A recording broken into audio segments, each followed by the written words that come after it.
Ay, nako.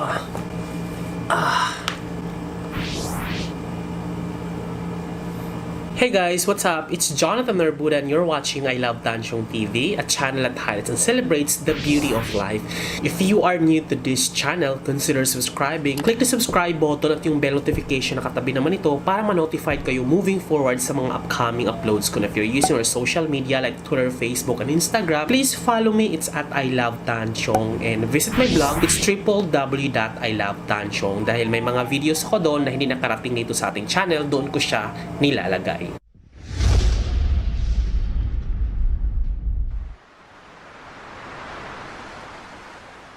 Today guys, it's going to be a sit-down vlog plus i-insert clip ko dahil may mga footages ako na kasasama sa kwento ko ngayon. So, bumili ako last time ng LED strip para ilagay natin sa ating kesame. Medyo mahal siya kasi nga heavy duty, quality yung nabili natin, talagang pang kahit sa tubig, hindi siya nababasa, pang outside siya. So, heavy duty talaga. Worth it naman yung price. Wala naman akong remorse doon sa kanyang quality tsaka yung price mismo. Kaya, hindi na ako nang hinayang. So, eto na ngayon. So nung in-install ko siya, bumili pa ako ng ganito dahil matibay daw tong ganito na green na double-sided tape. Kinabit ko siya. Kinabit na din. Nag-DIY talaga ako ng todo-todo. So talagang ako mismo yung umakyat dyan. So initially, ang plano ko dapat ay ipapa-install ko siya kay Kuya Ju na isa sa mga admin utility worker namin dito. Bibigyan ko na lang siya ng pera. Ipapa-install ko siya. And then I just found out nga, okay naman pala tong ako na lang kahit paano at least.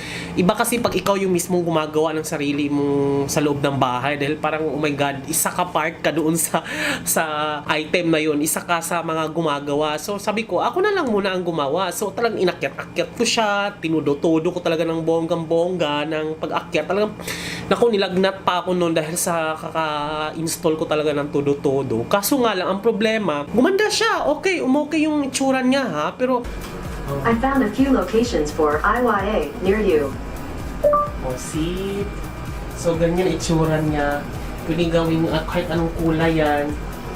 So, maganda sana. Kaso, siguro mga after 1 week, may naririnig ako, tumutunog-tunog. Sabi ko, hala, anong nangyari? So, yung isa sa mga corner, yung natatanggal siya. Tapos sabi ko, hala, patay. So, inaakyat ko. Tapos pinipindot-pindot kong ganon. Bumabalik naman siya. Pero kasi, napapansin ko yung LED strip, umiinit siya. Dahil nga, light nga naman siya, diba? So, any bumbilya na ginagamit nyo, talagang nag-iinit talaga siya. So, sabi ko, hala, dahil nga, direct siya doon sa LED strip, doon sa plastic. Pag nag-iinit yung plastic na pinadidikitan, natutunaw yung mga adhesive, yung pandikit dito. So, ang bigat niyan, ang bigat ng buong ang bigat ng, 'di ba, nakita niyo yung buong bilog 'yon. So, pag ini-distribute, mabigat pa rin siya. So, pag nabumagsak yung isang corner, sunod-sunod na siya. So, parang sabi ko, oh my God, parang nang hinayang. Kasi, mga 4 yata na ganito or 6 yata ganito binili ko. Mahal pa naman ng ganito, 70 pesos. So, sa hardware ko pa siya binili. Sabi, akala ko naman, sobrang tibay niya. So, hindi pala pwede dahil pag nag-init, nalulusaw yung adhesive niya. So, sabi ko, oh my God, ano kayang gagawin? So, kumontak ako ng contractor. So, sabi ko sa contractor, ganito yung gagawin ko. Pwede na natin itong gawin siyang cove light. Pwede naman kaya drop down ceiling, tapos doon natin ikakabit yung ating LED light. So nag-quote siya na ang mga product na ang mga item na gagamitin, parang umaabot siya ng 40,000. Ano pa lang yun ha, material pa lang yun, wala pa yung cost doon. So ang cost mga nasa 30,000 yata something. Sabi ko, labat ang mahal kasi nga daw is scaffolding pa daw niya yun. Parang may scaffolding daw siyang gagawin. So magrerenta pa siya ng scaffolding. So i-install daw ng ganyan. Gumawa na kami ng plano, ng budget, ng material na gagamitin. Sabi pa nga niya sa akin na ako na lang ang magka-canvas ng mga gamit, which is in the middle of the pandemic naman, paano ako makapag-canvas ng mga hardware? So sabi ko, paano kaya to? At the same time, scarce of resources din, wala din akong ganong kalaking amount na kaya kong ilabas ngayon para lang maipakabit yung kisame sa taas, yung cove light ba or yung drop-down ceiling. So parang, oh my God, paano ko to gagawin? Ang todo-todo. So sabi ko, pending muna tayo. Meron na kaming design, nagdo-drawing na kami. Sabi ko, papalagyan ko pa ng parang chandelier na appropriate lang sa laki. Kasi may nakita akong chandelier doon sa Pioneer. Ang ganda, parang pang maliit lang talaga siya ng condo na chandelier. Tapos papalagyan ko siya ng pin light at saka yung itong binili kong LED light para magmukhang yung atmosphere mas maganda, medyo homey, hotel-like yung feeling. Yun yung sabi kong ipapagawa sa kanya. Tapos kisame, yung drop down ba or cove light kung ano nung. Pero ang bala kasi namin is drop down na lang para pwedeng lagyan. Tapos smart siya. So pwede ko siyang sabihin na turn on the chandelier or di naman kaya okay turn on the pin light, okay turn on the ambient light. So may mga ganong iniisip na ako. So overall, alam ko naman kung paano i-set up yung mga smart gadget na mga smart lights and everything. Pinhole lang at saka yung mga smart na socket. Mismo kisame na lang ipapakabit. Sobrang mahal niya, girl. Sabi ko, stop muna tayo, kuya, ha. Wag muna kasi wala pa kasi yung pera. Mukhang okay naman dahil scaffolding nga siya. So kailangan ko ng idea dahil at least pag lumabas ako, at least alam ko, di ba, kung magkano talaga yung mga ranges na ganyan. So yun. So, pagdating ng araw, natanggal na siya lahat. Sobrang natanggal na. So, nabuisit na ako. Binakbak ko na lahat. Pati yung mga pintura na pinagkabitan, medyo pumangit nga eh.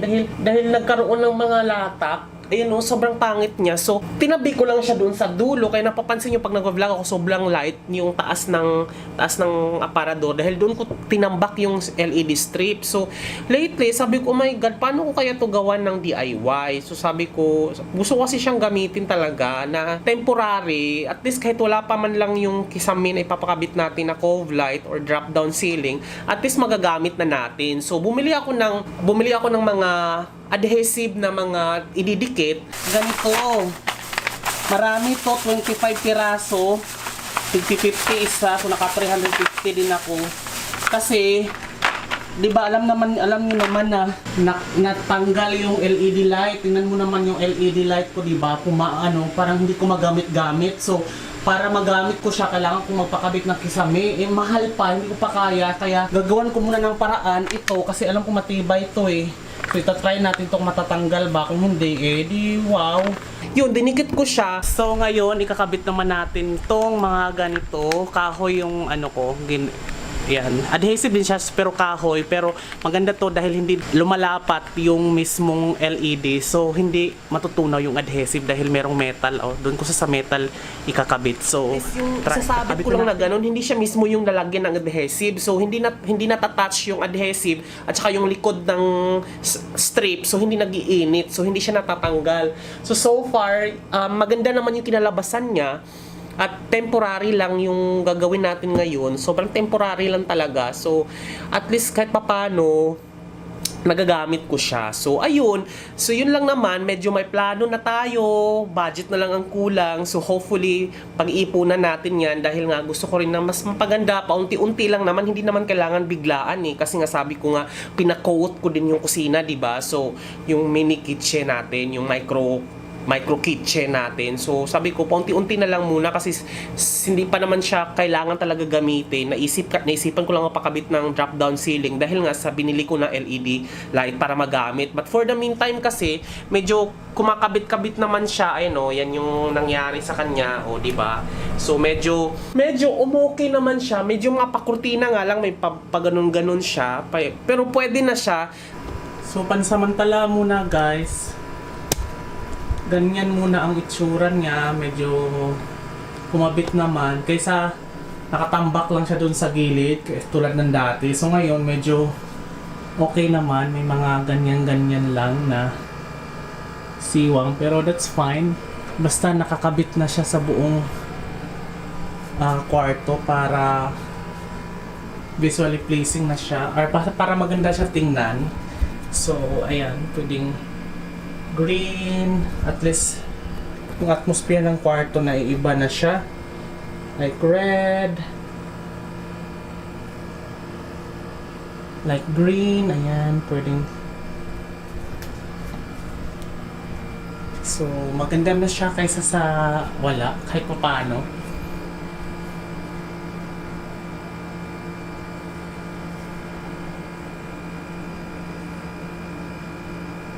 So, there guys, at sana nagustuhan nyo itong bagong kulay, ayan. So, Well, nakaplano na rin naman to. Kasama na to sa plano na papalagyan natin ng drop-down ceiling or cove light dyan. Yan yung ipapa-install natin. Kaso, wala pang ang budget para sa kisame. So, pansamantala muna natin gamitin yung mga yan. Yung nasa gilid para kahit papano, magagamit natin yung light at hindi natatambak doon sa gilid tulad nung dati. So, at least ngayon, pwede ko na siyang gamitin pang vlog, like, green or violet or yan, tapos ganyan. Kahit anong kulay, pwede. So, there. So, at least, kahit papano, mapapagtsatsagaan natin siya. So, imagine nyo na lang guys kung na-install na yan sa kisame, diba? So, parang ang ganda niya tingnan. Kaso, yan lang muna siya. At least dumikit siya kahit papaano. May mga parang pakurtina nga lang siya. So, titingnan natin. Turn on ambient light. Sure, turning on the party light. So, yun. Kung titingnan nyo guys, medyo okay naman yung itsura niya, diba? So, medyo may atmosphere na pag ginanon, di ba? Hindi na masyadong ano natin yung cortina. So, medyo di ba? Medyo kahit papaano, umukay, medyo hindi lang siya maganda tingnan dahil nga kita yung LED. Dahil nga di ba? Kitang-kita yung LED, kaya nga itatago natin siya kapag na-installan na ng kisame or drop-down ceiling. Pero kung ngayon, temporary lang naman, hindi na siya pangit tingnan, di ba? Gumaganda na siya So, pwede natin iba-ibahing kulay yan. So, ginagamit ko na yan kung halimbawa gusto ko ng green or something, ganyan. So, there! So, sana yun lang naman ang update ko ngayon, guys. Thank you so much for watching. This has been Jonathan Orbuda saying keep smiling because life is worth celebrating for. Bye!